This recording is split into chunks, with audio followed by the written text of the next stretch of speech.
Now that it's been a day, is there anything else that you can kind of pick apart from last night or anything else that stands out about yesterday's game?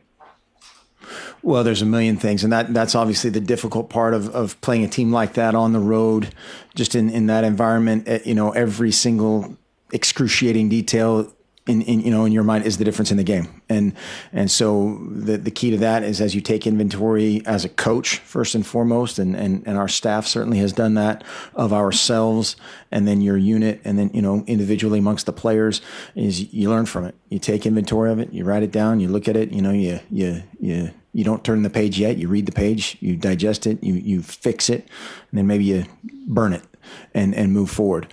But yeah, there's in that kind of game, 1,000 little tiny details that make the outcome what it was.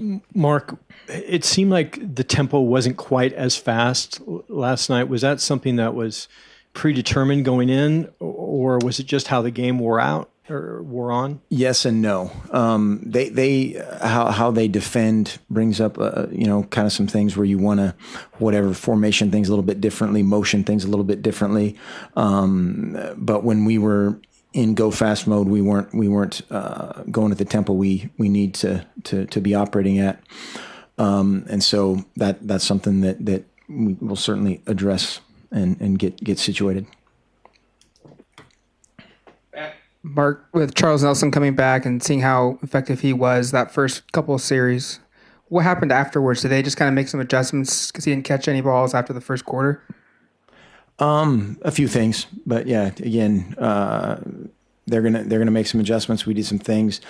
Charles is a fantastic player, and we're gonna get him the ball, and they're gonna try to defend him.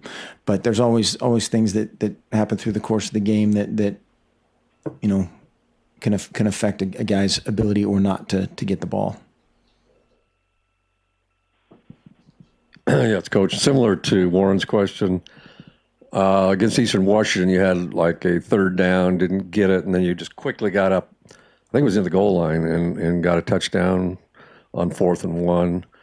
When Freeman went over the pile, and then it looked like Adams was trying to hurry it up, and then they called timeout. Mm-hmm. Can you just kind of explain that sequence? Was that just what happened? Was that a breakdown or just something? Well, they called timeout. I think. You said exactly what happened. We had the previous play. That whole sequence was bizarre. I think the ball was inches from the goal line, and it was in a different spot. And then we ended up jumping. And then the next play, I'm putting all my chips in that we're scoring right on the snap of their look, and you got to give them credit for making the play, and we'll fix up our end of it. And then, goal line plays are there's a lot of crazy stuff that goes on down there. And we thought we had 2 good plays. Still think we had 2 good plays. They called timeout on the second one and stopped us. So you're saying that you were going to snap it on what you saw them, not just go. I mean, like at Eastern Washington, like you just went no matter what. They called timeout. We were in a different. It was a different formation, a different look, and then we changed the play after they called timeout. Since the beginning of the season, there was some talk that Braylon Addison may not be 100% after everything that happened last year. But after that return to start the second half, do you feel like that truly was the return of Braylon Addison? I think last week helped a lot of getting out. He was kind of, I don't want to say unsure, but just of that last thing for a player coming back from a significant setback is just getting hit and making sure everything is okay and feels right, and they can feel confident going forward. And I think that happened in the first game, and now he's closer to being totally 100%.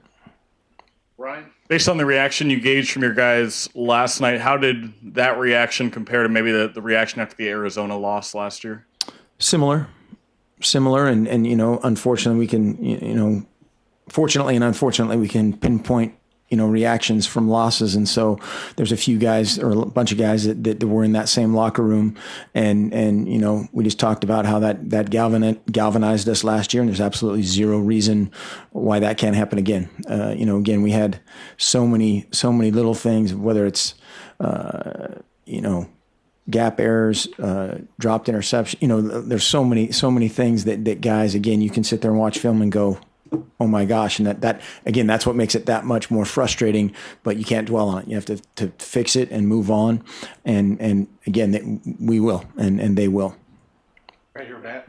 We knew McDowell and Calhoun were really good, but how do you feel like your linemen held their pressures that they presented? Fairly well. I mean, they're very, very talented. Those guys in their front did some great things. We blocked them for the most part okay, but yeah, there's some unique skill sets in a couple of those guys that make life difficult. Vernon had some trouble seeing around those guys a couple times, and that led to broken plays. But yeah, they're very, very good. Yeah, Mark. So yesterday in the press conference, Vernon's going out of his way to repeatedly say this loss is on him, this loss is on him, this loss is on him. How does that go over in the locker room? Because I'm sure those guys don't all peg this loss to be on him, but it seems to be kind of like a senior leadership move of him to kind of place this thing on him, at least in the media as it is. Well, I think that's the natural reaction of a quarterback or a guy in a leadership position and a guy that has the ball in his hands a lot. And absolutely that'll resonate with guys. And again, the biggest thing is for Vernon or for me or every other person in our program is to individually look at yourself and how can you solve the problem. So as he takes the initiative to step up and admit the fault and all those things, that then hopefully will motivate everybody else to improve. Mark, kind of along that same line, and you'd be the perfect person to answer this as a former quarterback. Use that term loosely. How much did Vernon's index finger cause him maybe to overthrow Byron on that pass or some of those missed opportunities? Was there anything to that? Anything that we say of that nature is an excuse, and we don't really get in that realm. Just all I can say for him is he's gotten it out like other guys out there that are getting other things out. He can improve upon a ton of things. Just of being so new to the system of just knowing certain nuances and things that don't appear until a goal line situation or whatever it may be that you can't really simulate.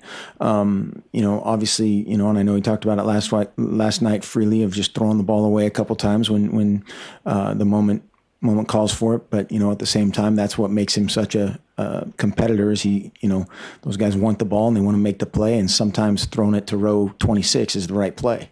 But we have total confidence in him and all the other guys going forward. Briefly switching speeds real quick. Did you watch any of Marcus's game today? I saw a couple of the highlights, and I just saw the little ticker thing on ESPN when I walked by out here. What were your thoughts on the little ticker thing and some of the highlights you saw?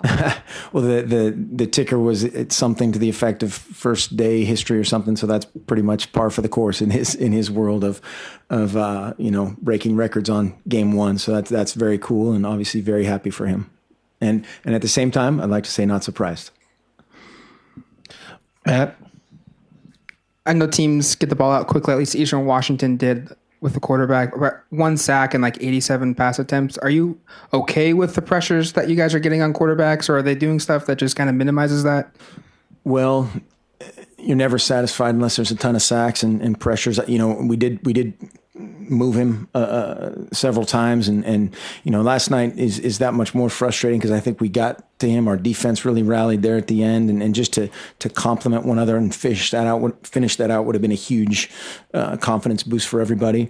But there's a bunch of plays where again it's a guy making a play on the ball downfield, or where they make two great interceptions. We had some chances for some more, and again that's the difference. And one of the strengths of Vernon Adams seemed to be his ability to throw on the run, kind of like Mariota, and we haven't seen too many rollouts, and especially possibly on the 3rd and 7 in the last series. He's been a lot of pocket, but he didn't have anywhere to go basically on that play. But if he'd rolled out, wouldn't it have been a safer thing? And is there a reason he's not rolling out more? Well, some of those things, we have done. And some things is a byproduct of how they play, how they defend, and there are times when we should have stayed in the pocket and times when we should have been out of the pocket. And so those are all things that we will correct going forward. With Dwayne Stanford yesterday, was he just not a huge part of the game plan? Were they covering him well? I correct me if I'm wrong, but I don't think he was even targeted once last night. He was defended exceptionally well a couple times, and Dwayne did a great job in the run game. That's kind of their MO defensively, is they're going to press the outside guys and try to really eliminate them in the game plan, and more of off coverage, so to speak, on the safeties and the number 2 receivers. But our outside guys weren't as involved, and that's again just of how they defend you. Going back to Joey. Early on, looked like the blocking on the outside with the receivers was really good. I know that's a point of pride for you guys. Was that something you were particularly happy with in this matchup? Yeah, they did a nice job of that. Had a couple. A couple really big plays in the perimeter of just throwing it out there, and then a couple times just either a slightly different throw or a slightly different catch, and had a couple other big play opportunities. And that again is something you have to kind of manufacture your run game against Michigan State, and that was something that where we had to win, and by and large we did from that angle of it. Could have been better, could have been worse.